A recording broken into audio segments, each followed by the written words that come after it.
Encerrar essa semana maravilhosa, nessa terça-feira maravilhosa, se tudo correr bem,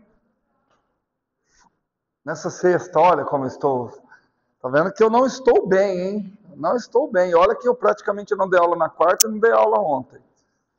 Ontem comecei a conversar com os meninos, a hora que eu vi era 9 horas. Falei assim, agora também nós terminamos de conversar, ficamos só conversando até. Depois fiquei chateado, mas vamos lá. Vocês viram que ficou meio ruim a aula anterior, porque ficou sem som. Entretanto, já que ficou sem som a outra parte, não custa eu retomar.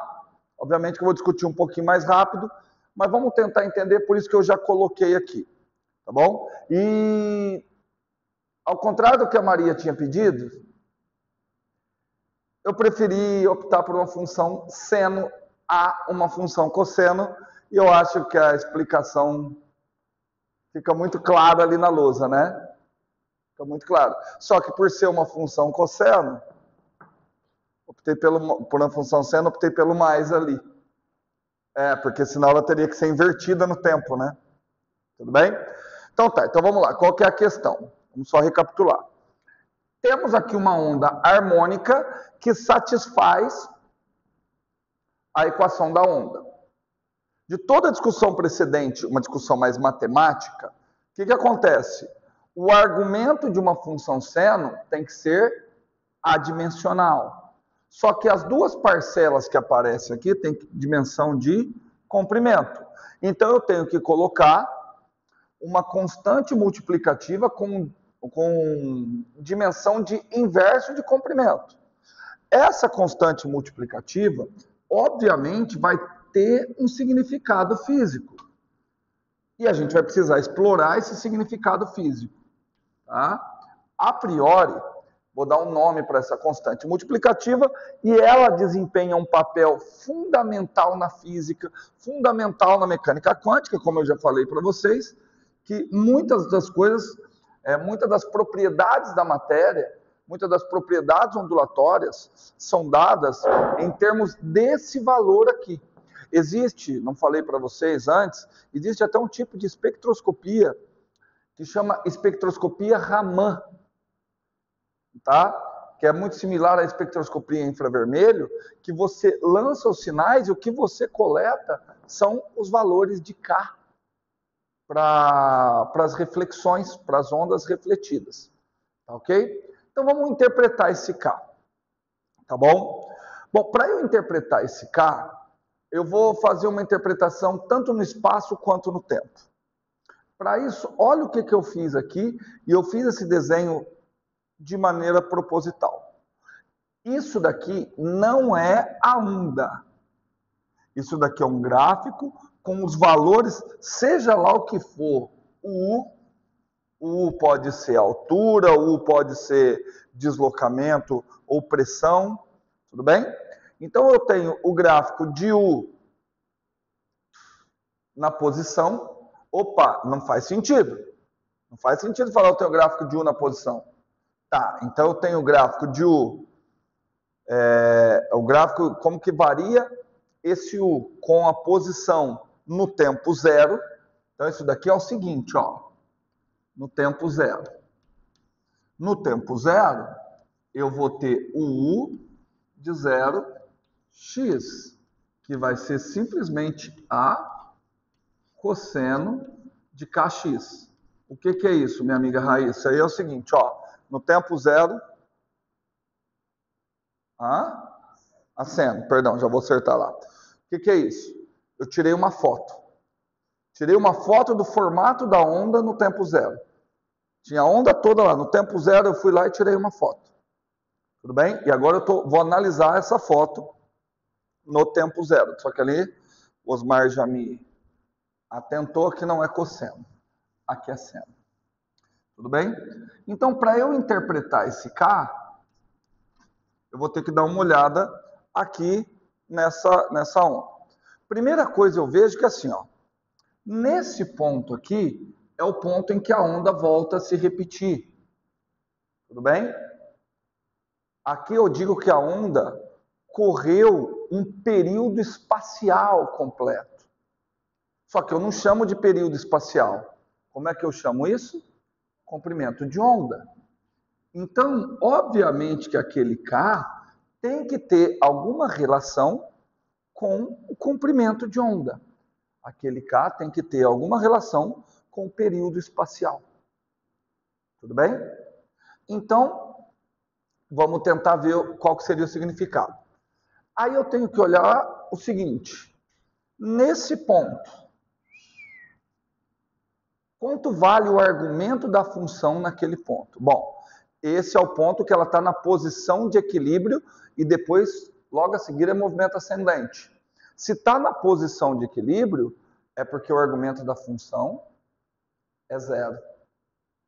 Que outro momento que ele volta para a posição de equilíbrio com movimento ascendente? Aqui. Quando o argumento da função vale 2π. Tudo bem? Portanto, nesse ponto, o que eu tenho é que 2π é igual ao argumento da função. Mas quem é o argumento da função? K vezes x. K vezes x. Portanto, x é igual a 2π sobre K. Mas x naquele ponto eu já tenho. X naquele ponto é quem? É o lambda. Então, o lambda, a relação entre lambda e K é essa. Lambda é 2π sobre K. Por isso só ainda não consigo interpretar o K. Tudo bem? Eu poderia tentar escrever K, eu escrever K como 2π sobre lambda. Se eu escrever K como 2π sobre lambda, eu ainda começo já a ter uma ideia de K como uma espécie de frequência espacial. Tudo bem? Por quê? Porque 2π sobre lambda me lembra muito 2π sobre ômega, 2π, a relação entre frequência e frequência angular. Certo? Tá. Então vamos tentar ver por aqui. Vamos ver a mesma análise, só que agora na questão temporal. Se é na questão temporal, eu preciso escolher um dos valores de x. Qualquer valor de x, tá bom. Eu escolho o mais simples, eu vou escolher o x igual a zero. Tá bom? Então, escolhendo x igual a zero, o que a gente vai ter? Um u de tx igual a simplesmente a seno de quanto? K vezes V vezes T. Poxa, mas aí ali não vou ter muita coisa, né? Vamos lá. Presta atenção na diferença. Perceberam que eu não desenhei com o mesmo tamanho de propósito? Porque os dois descrevem a mesma onda. Isso daqui e isso daqui são simultâneos. Tá? Só que isso daqui é temporal. Isso daqui é espacial. Tudo bem? Quanto tempo demorou para ocorrer aquilo ali? Um período, mais um período temporal. Tudo bem? Tudo bem? Mas eu não quero pôr um período. Eu quero colocar que ali o tempo que demorou foi 1 sobre a frequência. Posso? Mas também não quero colocar 1 sobre a frequência. Por quê? Porque eu quero escrever numa forma parecida com isso. Tá? E aí o que eu sei? Eu sei que a frequência vezes 2π é igual a ômega. Tudo bem? E eu sei, então, que a frequência é ômega por 2π. E ali eu preciso pôr período. Só que período é o inverso da frequência. Então eu vou escrever que esse tempo aqui é 2π sobre ômega. Não para eu mexer na equação. Mas aí eu vejo que o número de onda, ele é a versão espacial da frequência angular. Tudo bem? Tudo bem? Então, o número de onda, ele vai indicar para a gente quantos comprimentos de onda estão cabendo ali num... Quantos comprimentos... É uma frequência angular, né? Não é quantos comprimentos de onda cabem em 1 metro, né? Não necessariamente. Porque ele não é uma frequência espacial. Ele é uma frequência angular espacial. Tá? A partir dele, eu tenho a relação de densidade de comprimento de ondas. Igual aqui. Tá? Quanto maior o K, menor é o comprimento de onda. Tá? Porque é uma parcela, é uma quantidade de comprimentos de onda que está cabendo. Por isso que alguns livros definem o K como sendo 1 sobre ômega, 1 sobre lambda. Porque aí sim, se eu definir K como sendo 1 sobre lambda, o que eu vou ter? Eu vou ter o número de comprimentos de onda que cabem em 1 metro. Aí tem essa interpretação para o K. Mas nesse contexto, ele tem a questão angular. Tá? Por exemplo, o que significa uma frequência angular de 2π radiano por segundo? Uma frequência angular de 2π radiano por segundo. Que ele dá uma volta por segundo. Ou melhor, é gerado um comprimento de onda por segundo. O que significa uma frequência angular de 2 radianos por segundo? Que são gerados 2 comprimentos de onda por segundo. Vamos tentar... Perdão, 4π, perdão. Como eu errei a terça-feira e sexta, então tá perdoado, né? O que significa um número de onda igual a 2π? Significa um comprimento de onda. 2π. 4π. 2 comprimentos de onda por metro. Porque ele não é só 2π. Entendeu? O K, ele é 2... Qual que é a unidade do K? Por metro. Ou radiano por metro. Mas radiano não é nada. Então vamos lá. O que significa um K de 2π por metro? Se o K vale 2π por metro, quer dizer que eu tenho um comprimento de onda a cada 1 metro. Se o K vale 4π por metro, 2 comprimentos de onda para cada 1 metro. Tudo bem? É mais fácil na equação. Você vai ver que o comprimento de onda é meio. Você colocar que o K é 4π, o comprimento de onda é meio. Mas na hora que você tenta a interpretação, tá ok? E o mais importante para nós é que isso daqui, ó, com o comprimento de onda e com o número de onda e com a frequência angular, eu posso reescrever isso daqui, ó. O K, eu posso reescrever, por exemplo, V, ao invés de eu escrever V como lambda vezes a frequência, eu posso trocar o lambda 2π sobre K, posso trocar a frequência por 2π vezes ômega, e vou chegar nessa nova equação. Ômega sobre K. Tudo bem? Se eu escrever V como ômega sobre K, o K cancela com K, essa equação passa a ser escrita numa forma dependente exclusivamente das variáveis angulares. A forma de onda passa a ser descrita como U Tx A seno Kx mais ômega t. Simples assim. Ok? Simples assim. E é em cima disso que nós vamos começar a avaliar.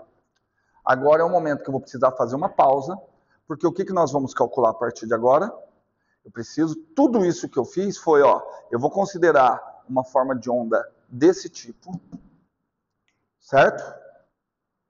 E primeiro eu quero calcular o quanto de energia que ela transporta por unidade de tempo. Ou seja, quero calcular a potência. Quem fez o trabalho, quem fez a prova, já está de olho como é que eu vou calcular essa potência. Tudo bem? Já está de olho como é que a gente vai calcular a potência. Tem algumas coisas que eu quero pensar. Mas vamos lembrar o meu orientador. Não sejamos tão matemáticos. Vamos começar. Eu já falei isso e repito com vocês. Vocês sabem o que caracteriza um bom físico? Ficou legal, né? Sim, às vezes o cara tem que ter a cintura fina. Como é que eu posso fazer a pergunta sem dar dupla interpretação?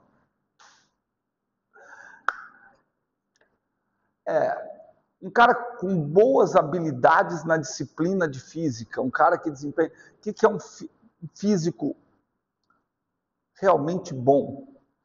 Um físico, o Einstein, o Newton, o Galileu, eles são considerados físicos bons por conta da intuição física deles serem boas. O que é uma intuição física? É você ter insights de como funcionam as coisas no mundo.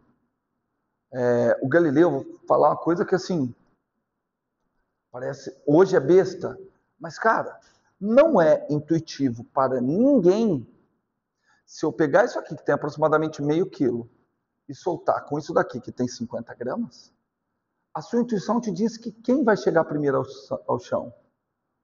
Por quê? Mais pesado. E aí você vê que a intuição não responde. Então, isso é um físico, um cara que faz, cara, esse cara é bom de física. Ele tem uma intuição de como as coisas realmente ocorrem e a sua intuição guia para coisas boas, como o Newton, Galileu, o Einstein, tá ok? Eu falei para o pessoal de Física 2, eles acharam que eu estava com falsa modéstia, mas eu juro que não é. Eu não me considero um bom físico. Porque a minha intuição para como as coisas funcionam, ela não é boa. Eu preciso muito da matemática. O que eu acho que eu sou bom eu consigo descrever um fenômeno físico matematicamente. E aí, assim, se eu for ver alguma coisa que pode ser que me diferencie, eu consigo ver além da matemática de que uma pessoa, um outro físico normal consegue ver. Eu consigo ver além.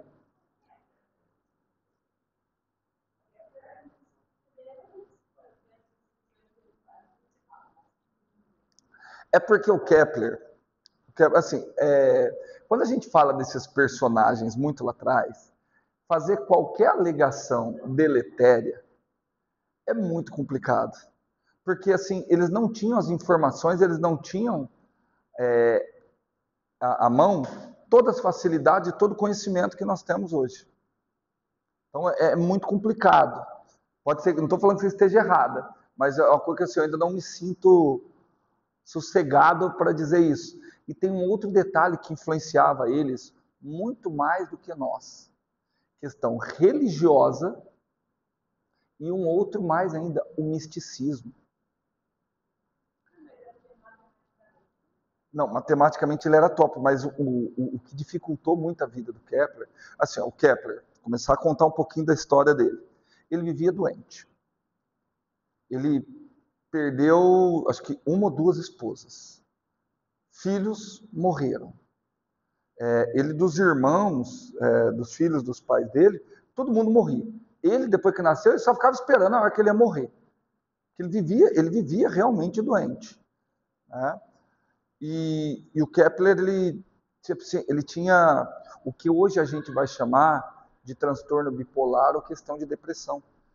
Os escritos indicam que o Kepler tinha alterações de humor e assim de sensação que variava assim de muita excitação a depressão profunda, o que a gente hoje conhece por depressão profunda.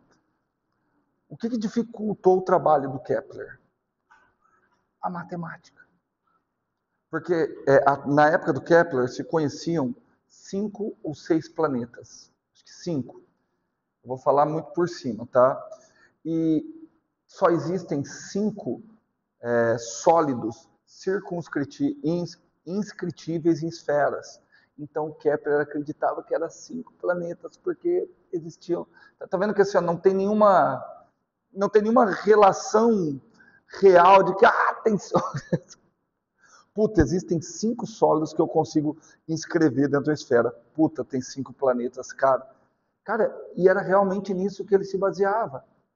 Então ele ficava montando aparatos experimentais, e aí tinha assim, uma esfera, um cubo.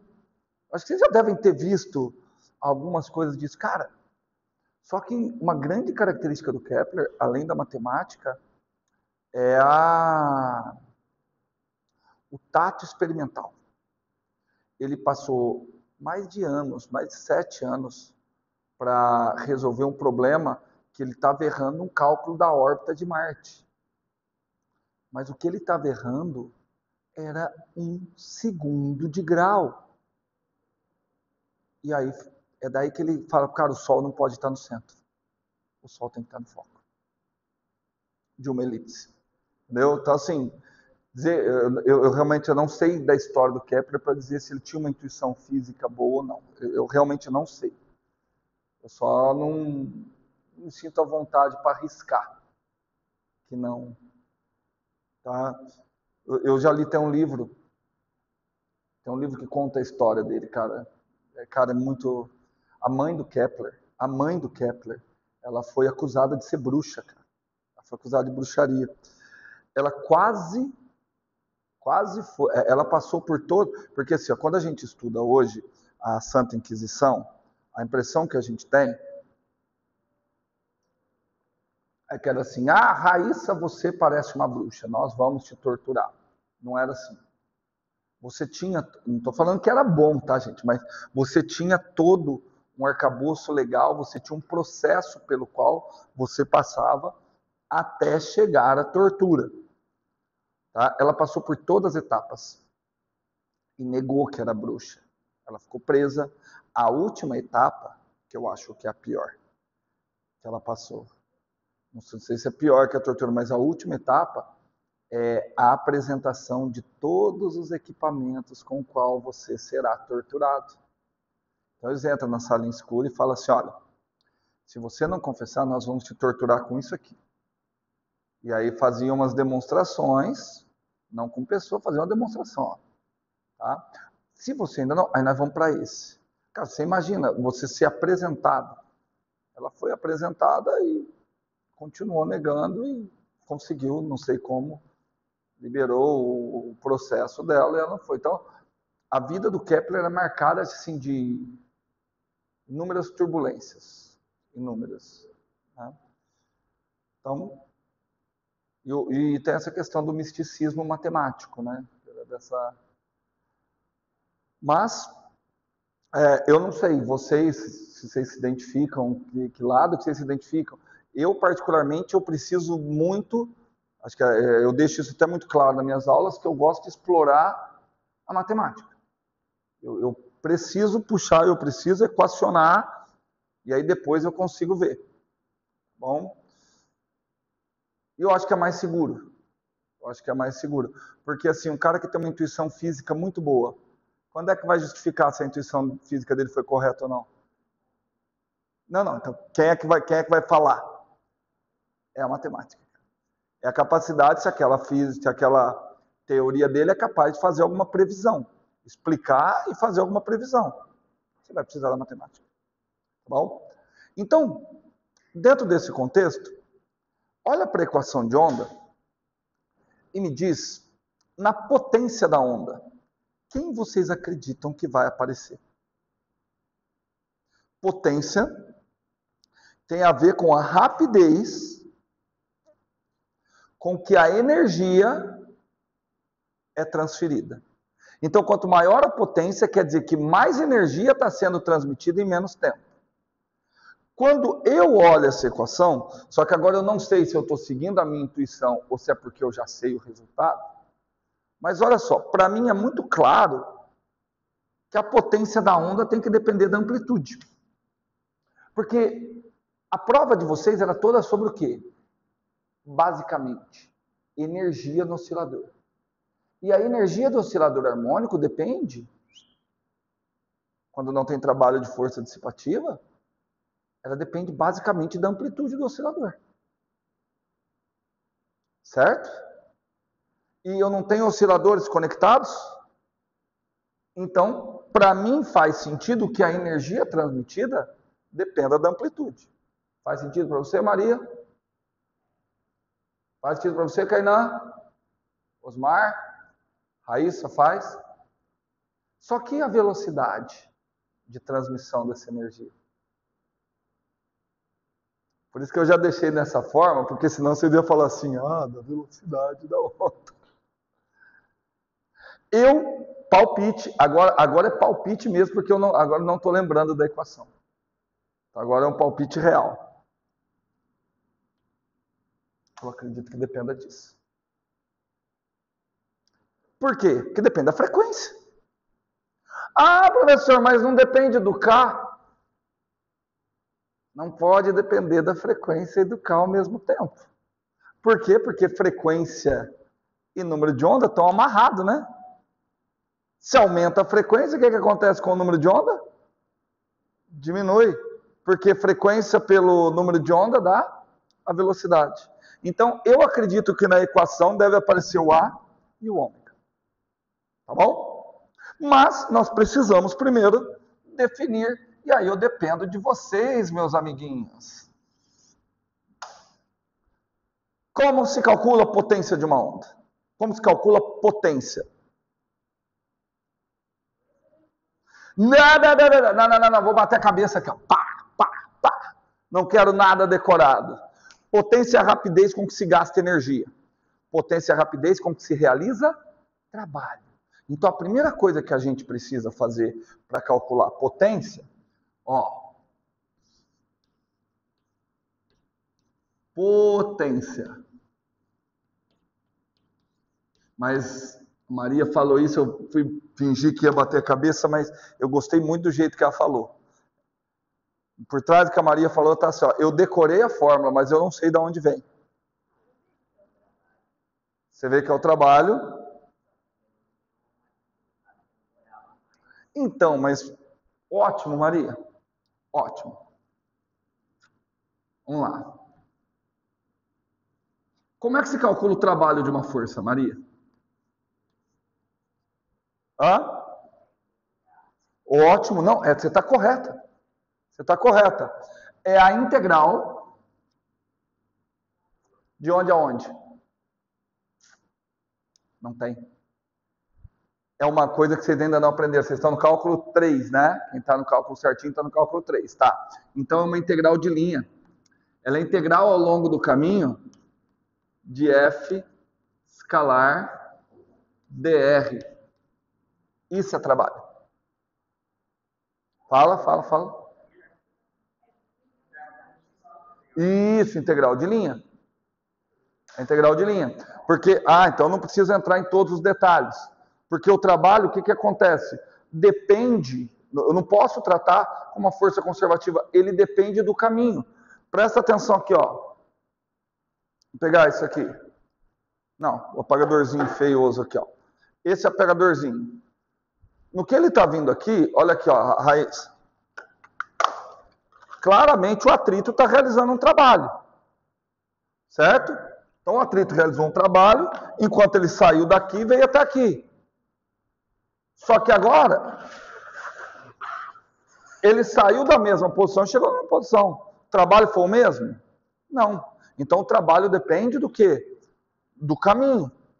Tá bom? Então o trabalho depende do caminho. Certo? Já a potência... Fala. O que você falou? Tá. Já a potência realmente ela é a derivada, é a taxa de variação temporal do trabalho. Só que aí, se eu escrever a potência aqui agora, lascou. Lascou. Por que lascou? Porque vocês já sabem a fórmula da potência. Taxa de variação temporal integral ao longo do caminho de F escalar dr. E agora? Tudo bem? Eu vou fazer com... Fala. Opa! Isso aqui não é trabalho, isso aqui é potência, né? Perfeito. Isso aqui é a potência. Potência em um certo tempo, tá? Isso aqui é uma potência num certo valor de tempo. De acordo? Então eu tenho que calcular aquilo ali. Eu tenho que saber uma equação para aquilo, para depois tentar calcular a potência de uma onda. Identificar onde que estão as forças na propagação de uma onda. Ok? Estamos juntos? Então tá bom. Então o que eu vou ter que fazer? Eu vou brincar com isso daqui, ó. Vocês não sabem resolver integrais de linha, então eu vou apelar para um outro caminho para a gente poder voltar. Tá bom? Eu vou apelar para a definição de integral. O que é integral? A integral é uma soma de infinitos termos. Ok? Quem que são os infinitos termos que eu estou multiplicando? F, produto escalar, vetor ΔR. Estou passando o limite quando n vai para mais infinito. Essa é a definição formal de integral. Tudo bem? Quem é que é o termo que fica cada vez menor? Isso aqui é como se eu pegasse um caminho, dividisse ele em infinitos pedacinhos.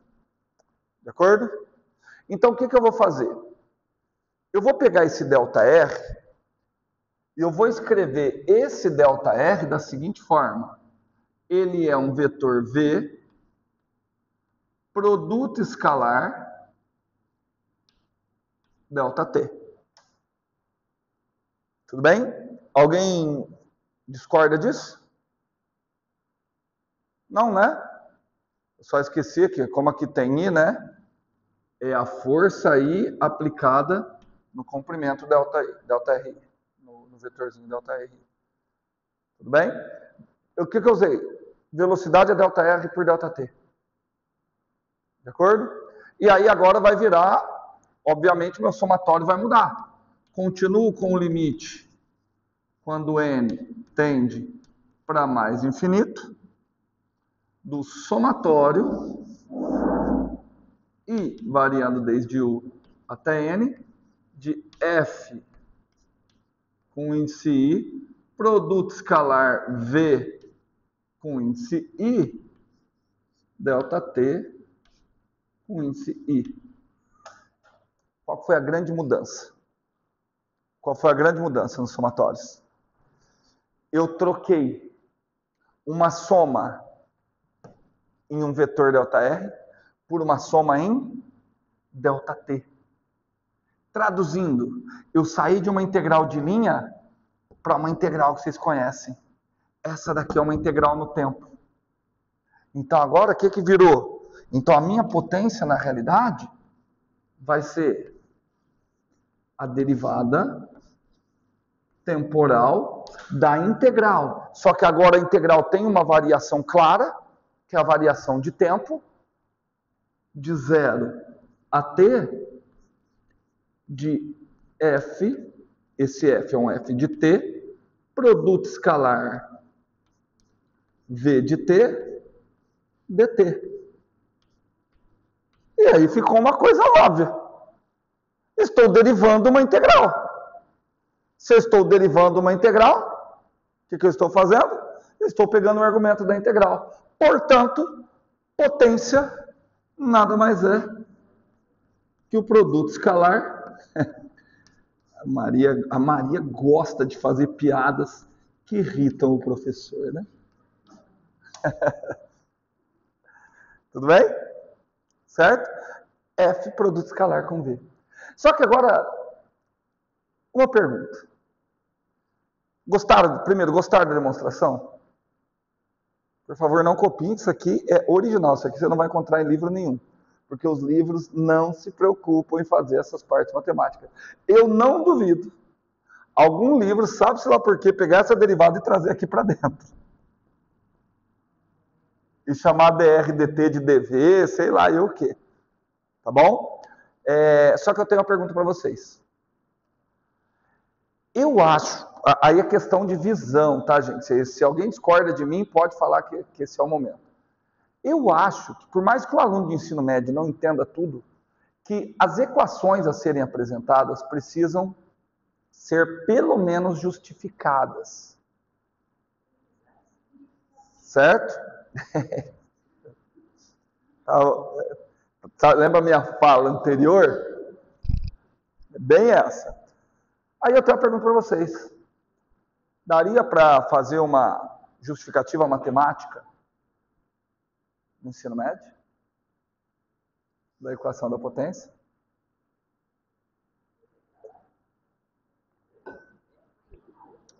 Opa!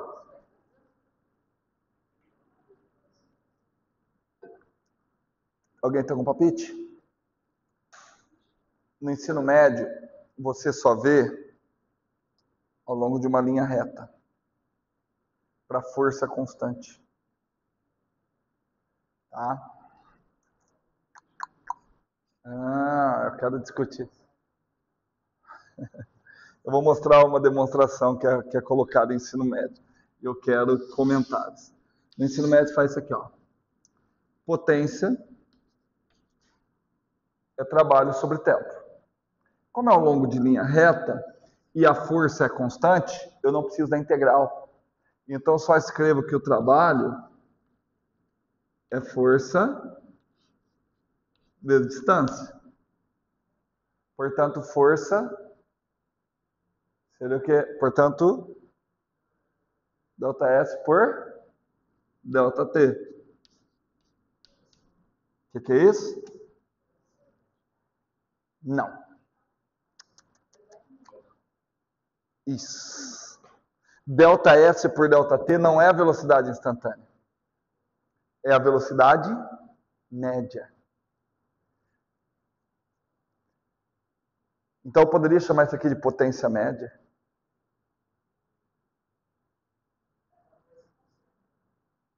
Mas se a força é constante, se tem força, tem variação de velocidade. Tem aceleração. Por isso que isso aqui eu tenho que chamar de velocidade média. E aí o questionamento que eu tenho, tá bom, eu chamo isso aqui de velocidade média, mas será que o produto força vezes velocidade média, eu posso chamar de potência média? Essa que é a questão.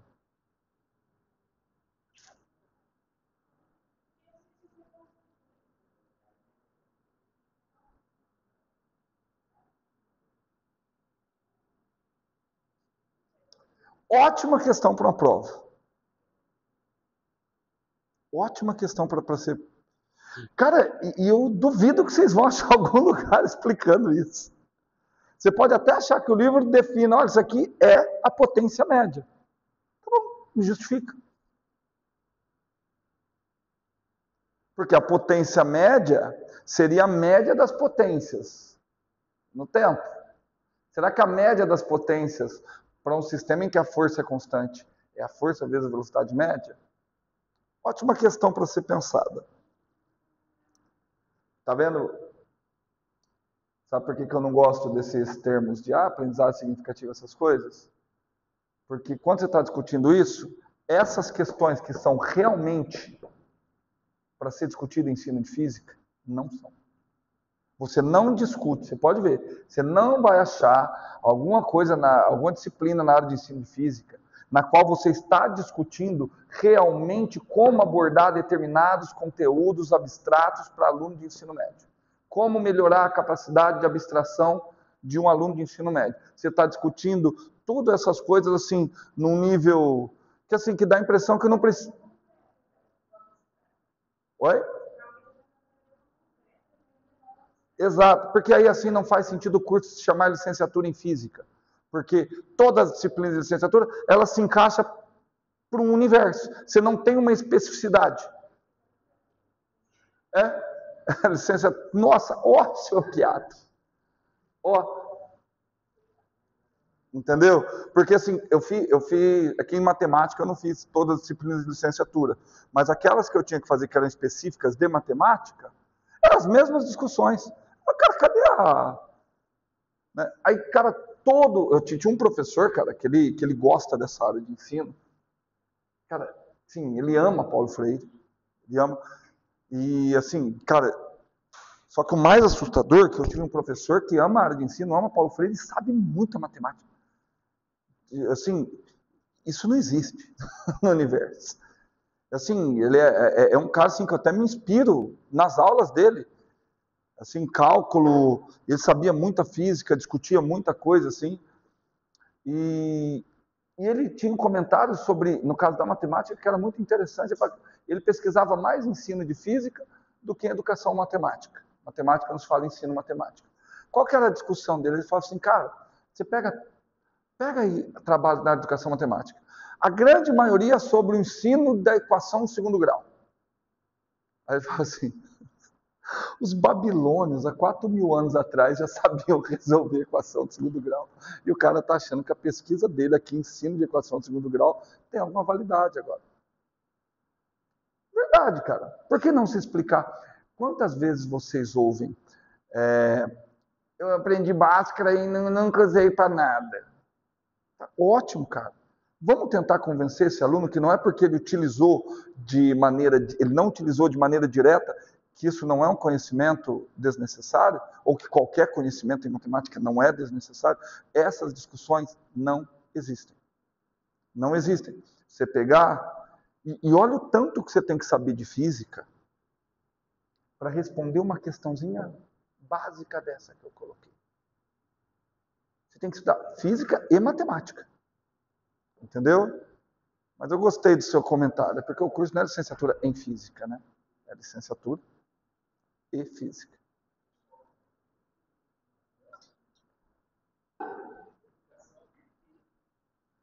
Cara, seria uma crítica muito legal para se colocar numa camisa do curso.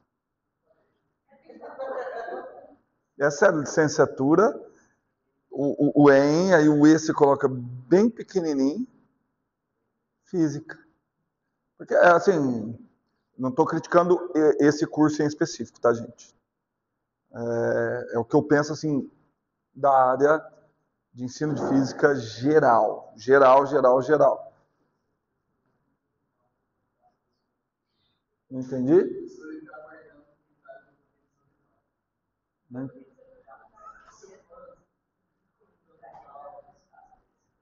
Eu não falo. Depois, assim, me veio uma ideia sobre o que ele faz. Me veio a ideia, não, eu mostrei pro Renan. Ontem o Renan acendeu uma luz na minha cabeça. Então vamos lá. Mas essa é uma questão assim, próxima semana da física. Por que não vocês levantarem essa discussão? Porque isso tem que partir de vocês. Uma mesa redonda. Vamos discutir os rumos do ensino. Não, mas não quero trazer... Não. Não quero trazer nenhum doutor em ensino de física aqui. Tá? Não, a minha... Por isso que não faz sentido nem Saulo, nem ninguém. A percepção de vocês, para que os professores, inclusive eu, escutemos a percepção que vocês têm. Entendeu? Eu acho que isso é um negócio legal.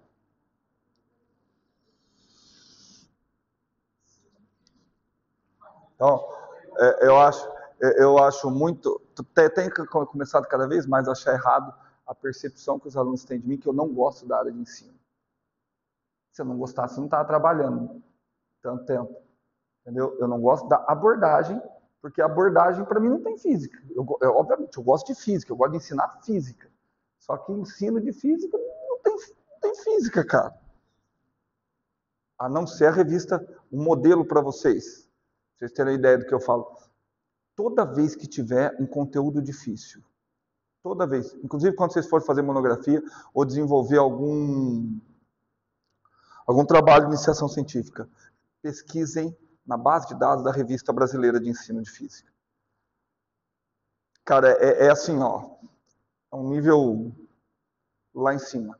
Eles vão discutir, ao invés de ficar discutindo, olha, mas tem aprendizagem significativa e abordagem segundo Lacote. Maria já sabe quem é Lacote. Né? Segundo tal pessoa, não? Cara, ele está lá o seguinte, ó, e se eu precisar abordar o pêndulo não simples? Uma sugestão aqui para eu abordar o pêndulo com seno. E se eu quiser abordar a delta de Dirac? Eu aprendi, eu fiquei curioso com a delta de Dirac, um artigo que eu li lá, 3 mitos da delta de Dirac. Eu aprendi de impedância no doutorado, que você não acha um livro para aprender a porcaria de impedância. Eu achei um material, um cara explicando na Revista Brasileira de Ensino de Física. Coisa que eu mostrei para o pessoal da engenharia elétrica aqui, eles nunca tinham visto. Aquilo lá eu acho que é legal. Mas vamos lá, vamos para o nosso caso. Ó, agora que o Kainan voltou, acho que não vai entender nada, porque perdeu mais da metade da aula que estava tomando água. Parecendo um camelo querendo armazenar água para atravessar o deserto. Oi? Olha só. Gente, eu vou fazer o caso para uma corda. E aí depois a gente generaliza, tá bom? Então a gente já sabe como que nós vamos calcular a potência. Força vezes velocidade. Tá. Aí eu tenho que tomar um cuidado. Eu vou avaliar nesse ponto aqui. Nesse ponto, para onde está apontando a força? Que força que é? Tração. Tração está para cá. Ok? Está pensando um pouquinho aí mais, Osmar? Ele sobe freando, não sobe? Então a força, tudo bem?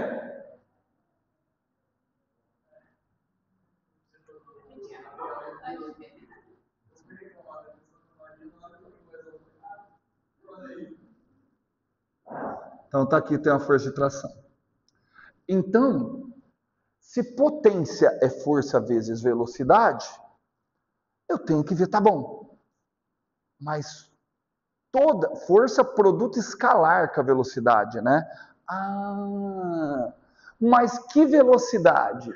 A velocidade da onda ou a velocidade do objeto para o qual a energia está sendo transferida? É a velocidade do objeto para o qual a energia está sendo transferida. Certo?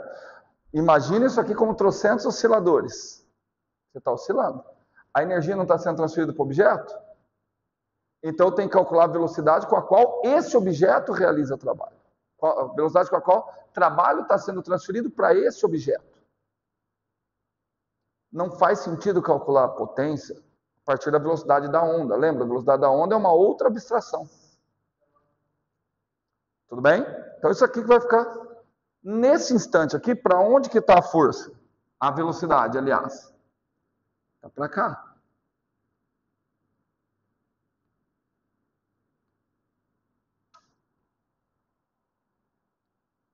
Tudo bem? Ok? Então, vamos lá.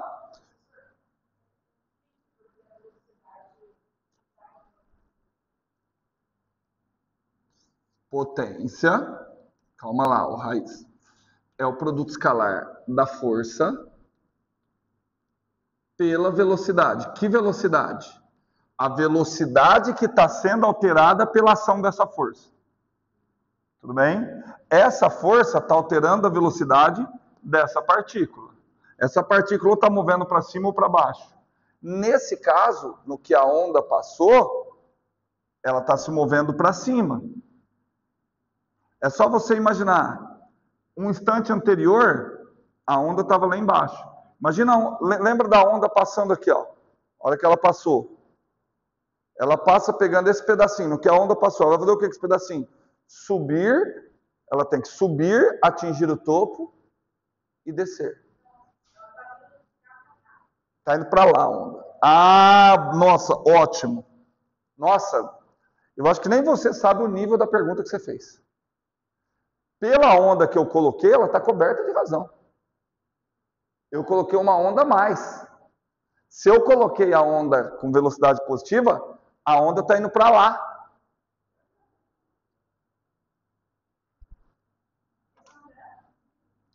Pausa. Pausa.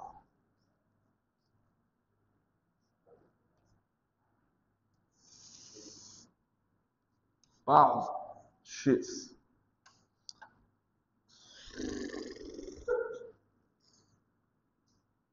Desenhei o gráfico de uma função ali, tem um determinado domínio, contradomínio. Essa função é a função f de x igual a x ao quadrado. Tudo bem? Então, só que agora eu quero fazer o seguinte. Então, como seria f de x menos 2? Como seria f de x menos 2? X menos 2, tudo isso ao quadrado. Tudo bem, Maria? Então, olha aqui comigo, vem aqui comigo, ó. Que assim, é mais um daqueles casos, aqui eu não estou ensinando a nível de ensino superior, mais um daqueles casos, como que eu explicaria isso para um aluno de ensino médio? Não dá para entrar nos pormenores, mas dá para mexer um pouquinho na intuição. Então, vamos lá. Essa função aqui, aonde que está o ponto de mínimo dela? Quando x vale quanto? Quando x vale 0. Todo mundo de acordo? Então, vou mudar a pergunta. Essa função, o mínimo dela é quando o argumento da função vale 0. E essa função? Como é a mesma função. Então, ela tem que ser mínimo quando o argumento vale 0. Mas o argumento agora é x menos 2. Quando é que x menos 2 vale 0? Quando x vale 2. Então, aquela função ali vai ter um mínimo aqui no 2. Então, ela vai repetir o desenho, só que deslocado para a parte positiva em 2 unidades. Tudo bem? E percebeu que deslocar para a parte positiva significa colocar um menos no argumento?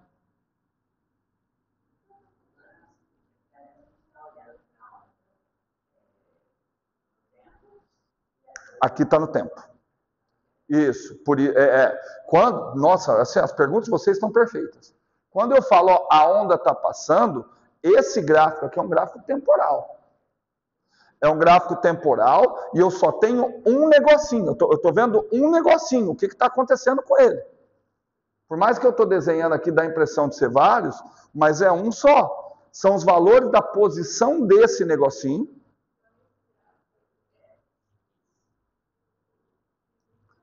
Não. Aqui é Y e aqui é temporal. Tem que ser temporal.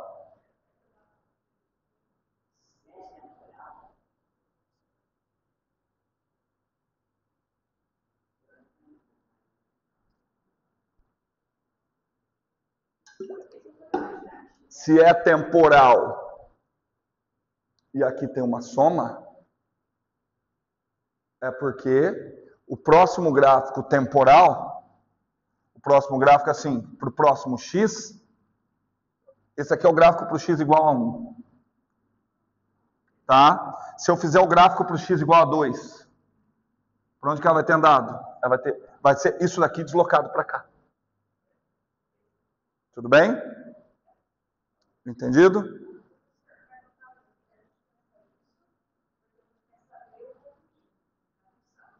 Não, é porque foi o recurso didático que eu achei. O recurso didático que eu achei foi bate o olho no ponto mínimo. Pode ser uma função que não tem nem máximo nem mínimo. Aí você pode olhar em qual ponto a função atinge, para qual valor do argumento a função atinge 10. Ah, aqui. E agora? E aí você vai olhando. Tudo bem? Agora sim uma crítica ao curso de vocês. Isso aqui que era para estar no curso de matemática básica.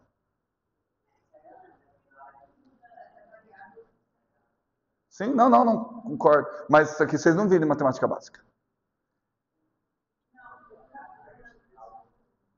No cálculo, talvez, depender da turma, se... Você sabe onde que eu vi isso aí no meu curso? Que o meu curso é muito parecido com vocês. Fundamentos da Física. Eu não tinha matemática básica, mas tinha Fundamentos da Física, anual. Não lembro se eram 2 aulas só. E aí eu vi isso. O professor dava uns trabalhos para a gente bater o olho e identificar. Tudo bem? Bom, então vamos tentar. Peraí.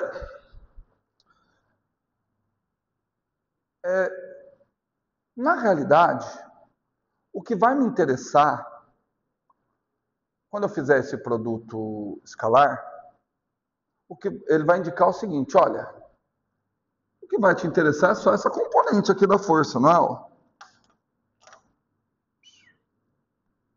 É só essa componente da força que está realizando trabalho. É isso que indica o produto escalar. Tudo bem? Porque ficaria módulo de F, módulo de V, cosseno do ângulo. De acordo?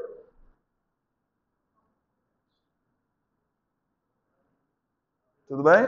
Cosseno do ângulo. Só que ter cosseno do ângulo dá esse carinha aqui. Certo? Só componente Y. Foi? Então, vamos colocar. Então, isso daqui eu vou colocar assim, ó. Isso daqui vai ser menos, porque está em sentido oposto. Ok? A componente Y da tração vezes o vetor módulo do vetor velocidade. Tudo bem? Opa! Opa!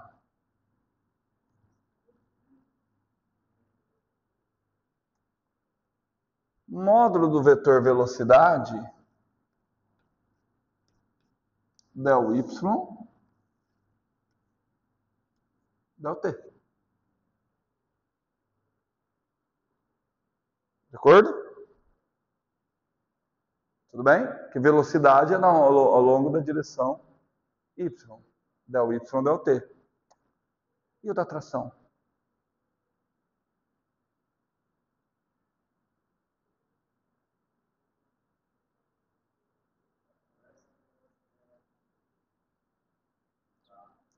A tração, ela varia... Não, a gente pode pensar com massa de aceleração.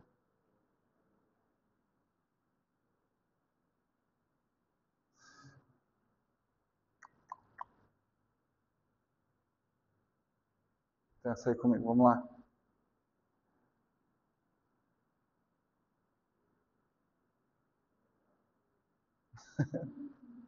Vou tentar pensar como é que eu vou chegar. Por que eu estou falando aqui, ó? É del y não, né? Eu estou chamando de u, né? Nesse caso é o y. Por que eu estou falando? Tem que aparecer coisas que estão relacionadas com isso aqui. Aparecer uma derivada temporal. Quem é que com certeza tem que aparecer? Uma derivada? Tem que aparecer uma derivada espacial. Tem que aparecer uma derivada espacial. E aí? Hã?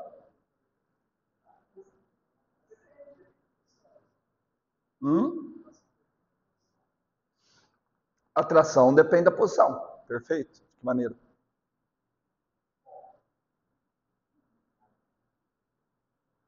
Nós estamos de olho nesse TY aí.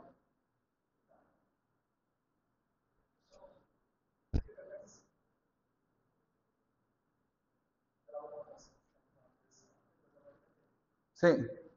Tudo bem. Mas então, assim, o lance é, eu quero uma forma de descrever esse T aí como dependente da posição.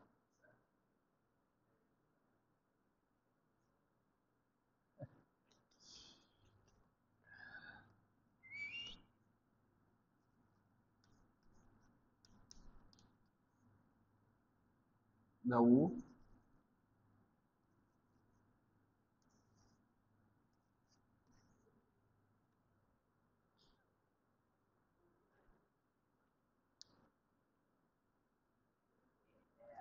Quem é a inclinação? Quem é del U, del X? Assim, se isso daqui fosse o gráfico agora, e agora eu tenho que imaginar, isso aqui é Y por X. Tá? A tração é tangente, não é? Tudo bem? Ok? Então, o ângulo que ela faz aqui, a inclinação desse ângulo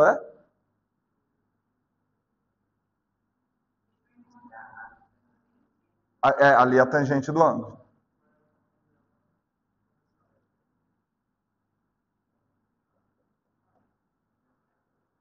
Vamos pensar.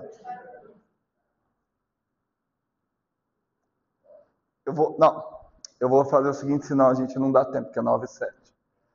Tá? Não vou falar disso agora. A gente retoma disso na quarta. Vamos tomar isso. Mas, essa tá voltando a questão de eixo X, eixo Y.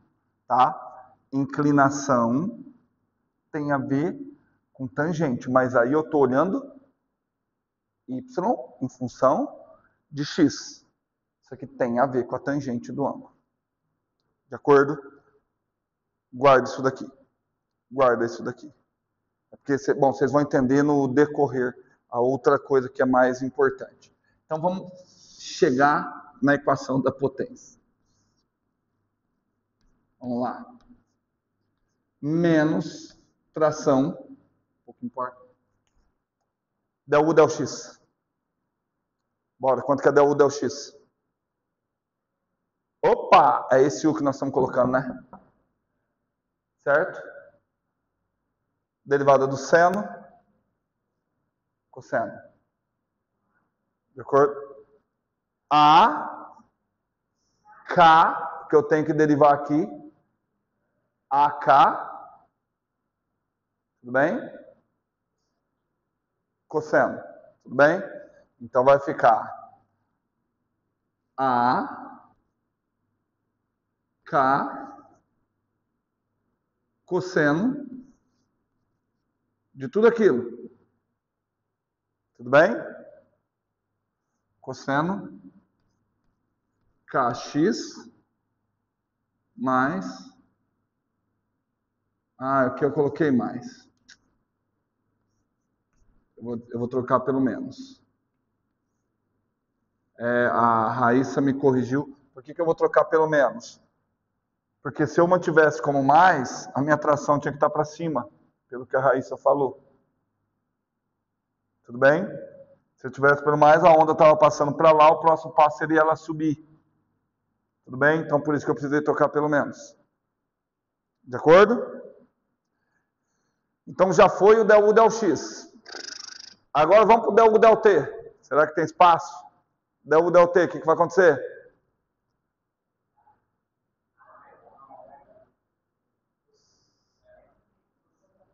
Vai aparecer outro A. Então, só que o A aparece quadrado. Menos ômega. Morre esse menos. Cosseno. Cosseno quadrado. Opa! Faz todo sentido, hein? Faz todo sentido. De quem que está dependendo? Está dependendo do A. Está dependendo da amplitude. Aparentemente, está dependendo... Aparentemente, está dependendo de quem? Do ômega e do K. E do T. Aparentemente está dependendo do ômega, do K e do T. Dá para sumir com um deles? Apareceu ômega e K junto, não faz sentido. Dá para sumir e aparecer com quem? Dá para aparecer com a velocidade. Só que a velocidade também tem o T. Tá certo? Tudo bem? O que vai me interessar naquilo ali, gente, é a potência média. Tá bom? Esse termo aqui, eu vou guardar para discutir com vocês na quarta-feira, que senão é a única coisa que eu consigo discutir com vocês em 2 aulas na quarta. Tá? Eu vou manter ele ali. Depois nós vamos discutir que, não faz sentido eu dizer que ele depende do ômega e que ele depende do K. Porque ômega e K estão amarrados. Certo? Se dobrar o ômega, o que acontece com o K? Cai pela metade. Então não dá para falar se aumentar a frequência, se aumentar o ômega, aumenta a potência. Não. Se aumentar o ômega, o K diminui na mesma. Então aparentemente, ele está dependendo só do A e do T. Só que o T também influencia esses dois. Tudo bem? Então nós vamos pensar aqui. Mas eu quero discutir com vocês uma questão matemática. Se o que me interessa é a potência média, eu tenho que saber calcular a média do cosseno. Tem que saber calcular a média do cosseno, não. Eu tenho que saber calcular a média do quadrado do cosseno. Como que eu calculo a média do quadrado do cosseno? A média ao longo de um período. É a média ao longo de um período. Gente, se eu vou calcular a média de uma função, qual o teorema que eu tenho para calcular a média de função? Teorema do valor médio. Em geral, fazer o seguinte, vou tentar convencer vocês de uma outra forma. Pausa. Olha lá, Carlota. Pausa. Carlota, como é que se calcula a média de prova em geral? Você lembra? Média. Ah, mas se elas tiverem peso? Tem que multiplicar pelo peso. Então, peraí. Então, somatório com I de 1 até N. Tudo bem? Da nota das provas, PI, vezes o peso. O peso é tudo P, né, cara? Eu vou colocar um delta aqui no peso, tá bom? Posso? Posso colocar um delta no peso? Fica bravo? É só o delta no peso. É só porque é 2P e fica ruim, né? Tudo bem? E eu divido pelo quê? Não. Pela somatória dos pesos. Olha a prova de vocês, anota aqui. P1, peso 1, P2, peso 2, P3, peso 3. Por quanto que eu divido? Por 6. Tudo bem? Isso é uma média ponderada. Então eu divido pelo somatório com I indo de 1 até N, delta PI. Agora você vai ver que a minha capacidade didática é das piores possíveis. E quantas provas vocês estão fazendo esse semestre? Aqui na disciplina? 3. Se fossem 5 provas, a média continuaria a mesma? Continuaria da mesma forma. Se fossem infinitas provas, teria como calcular a média?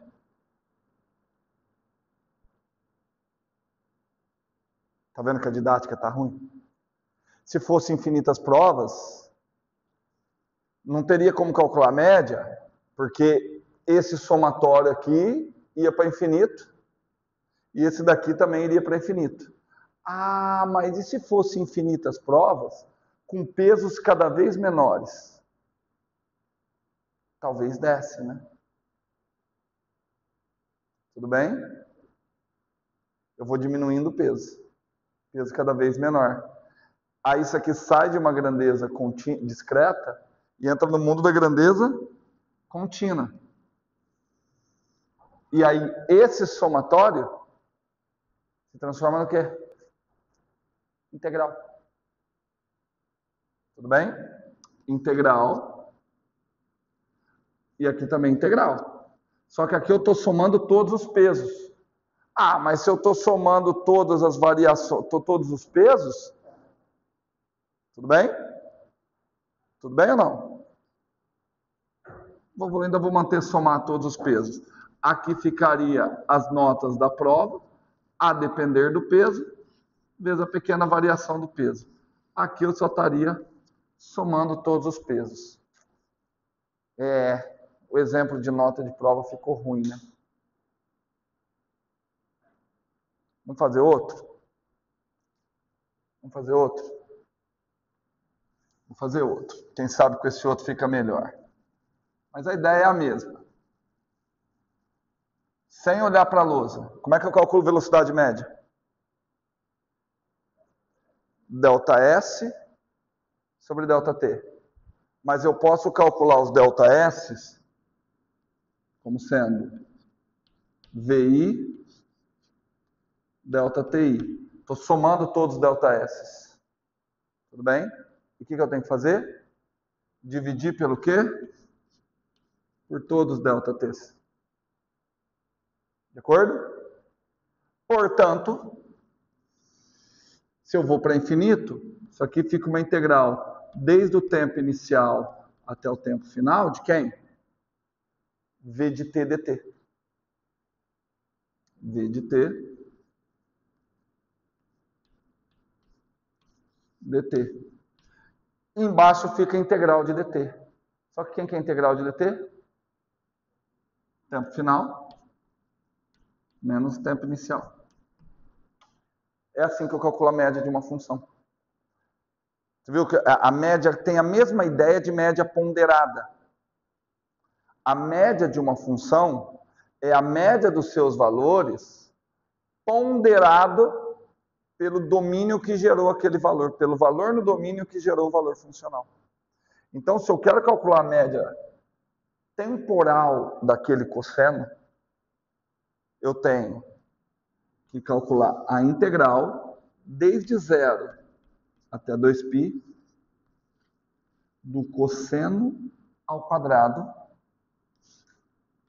de kx menos ômega t dt.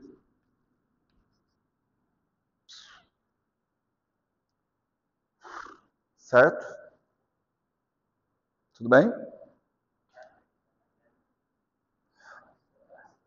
Não, olha só. Eu quero calcular a potência média. Então, a média disso tudo. O meu problema é calcular a média temporal disso aqui. E aqui eu expliquei como é que se calcula a média de uma função. Tudo bem? Então, eu vou ter que calcular isso e dividir por 2π. Tudo bem? E aí, como é que vocês calculariam essa integral?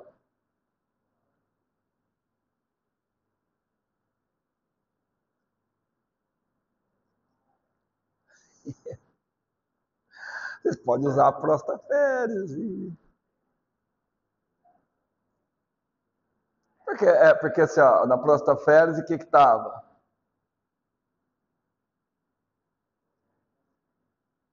Vamos usar. Eu não ia usar a Prostaferes não, mas eu vou utilizar.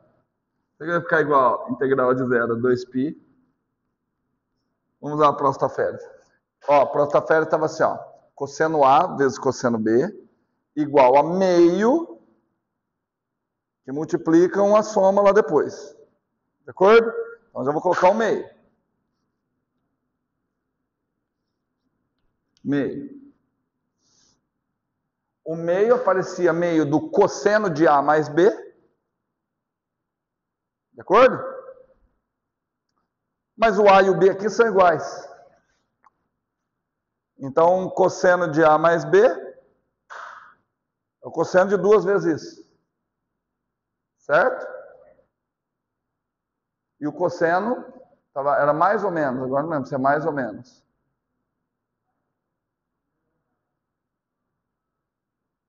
Não lembro mesmo.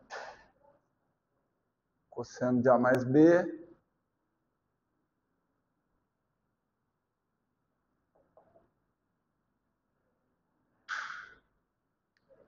Era cosseno de A menos B, menos o cosseno de A mais B. Já lembrei. Certo? Não, já achei. É esse mesmo. Então vamos lá. É porque na realidade, eu achei por outro caminho. Já eu te mostro outro caminho. Quanto que dá quem é o cosseno de A menos B nesse caso?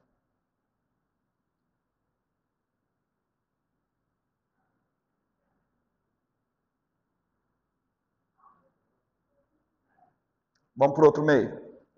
Olha para mim, não preciso pôr essa férias então não. Olha para mim. Seno ao quadrado mais cosseno ao quadrado. 1.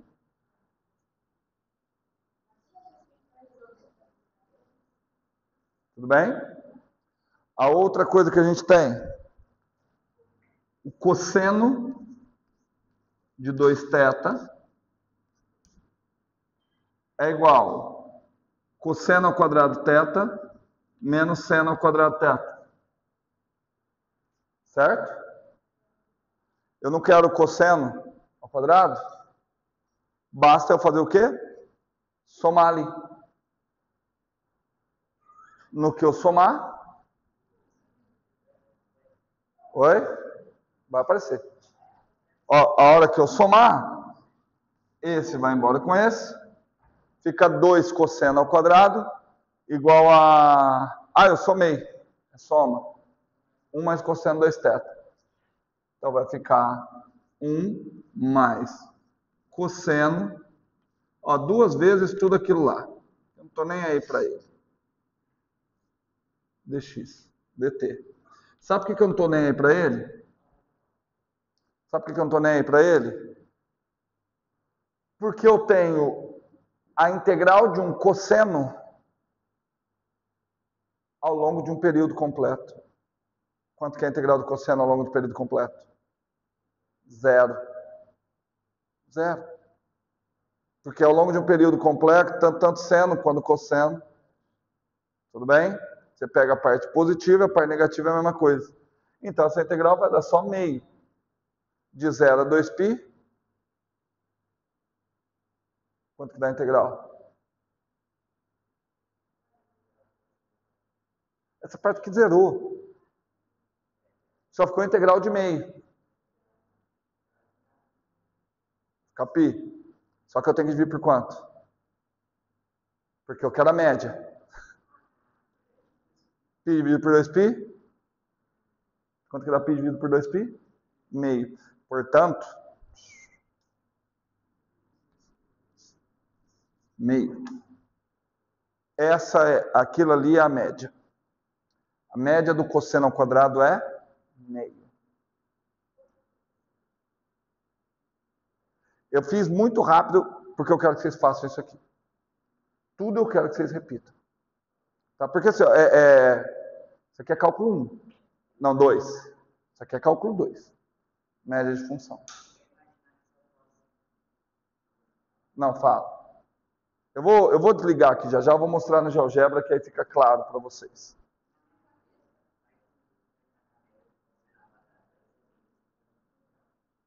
Vamos ver depois no GeoGebra. Portanto, por enquanto, e aí isso aqui é a discussão da aula de quarta-feira, nós temos isso. Ômega t, a ao quadrado, k sobre 2. Por enquanto, quem é que está sendo um fator determinante na potência? Na potência média? A amplitude. A amplitude da onda está sendo um fator determinante. Ah, por que não o ômega e o K? Porque, cara, se aumentar o ômega, o K cai. Certo? Gostei, K cai. Tudo bem? Então, agora eu vou mostrar um negocinho aqui para vocês no GeoGebra. Olha lá, ó. Já deu 1h20, o trem aqui está estourando. Está trincando. Venham aqui, vou mostrar no GeoGebra.